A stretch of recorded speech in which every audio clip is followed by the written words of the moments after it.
Grüß euch, der Sigi, Pulle Pork einmal wieder.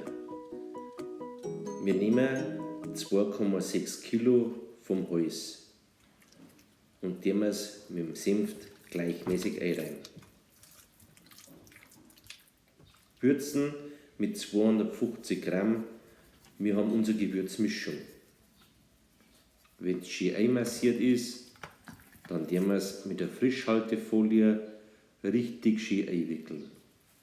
Das Ganze macht bei mir 36 Stunden, bevor man das Fleisch auf den Grill legen. Dass es schön durchziehen kann und genügend Zeit kriegt. Man kann es auch kürzer einlegen, je nachdem, was man Zeit hat. Wie immer, alles Geschmackssache.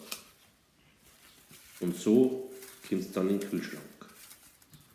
In der Zwischenzeit richten wir unsere Räucherchips her. Buchenholz, ganz fein und mit Whisky tränken. Und schon geht es mit dem Grill los.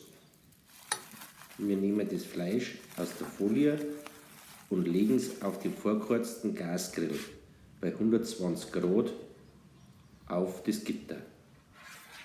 Dann schieben wir das Thermometer in die Mitte vom Fleisch. Bei 92 Grad war es ungefähr fertig. Die Buchenchips werden wir auf eine Aluschale und direkt auf die Gasbrenner. Nur am Anfang kann sich der Rauch entwickeln und das Fleisch den Rauch auch aufnehmen. Seht ihr es? Brennt gleichmäßig ab.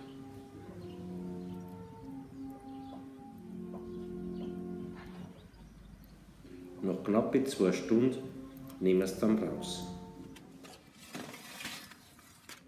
Sie!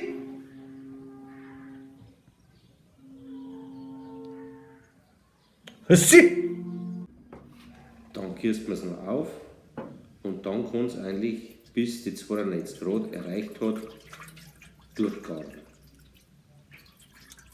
Natürlich muss man immer wieder mal schauen, weil man nervös wird.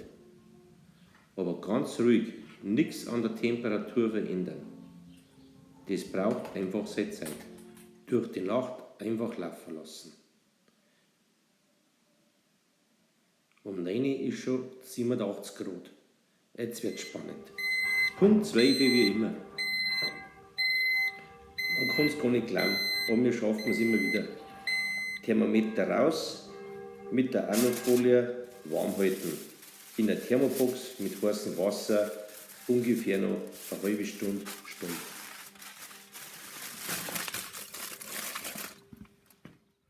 Dann tun wir es wieder raus und tun wir es in der Schale mit 2 Bohnen so herrichten, wie es jeder macht. Alles Geschmackssache. Der eine gröber, der andere feiner. Wir tun immer noch von dem Bratensaft ein bisschen was drüber. Alles Geschmackssache. Wunderschön schaut es aus. Und schmecken tut es. Viel Spaß beim Nachkochen und einen guten Appetit wünscht euch euer Sigi. Pfiat euch, Servus, bis zum nächsten Mal.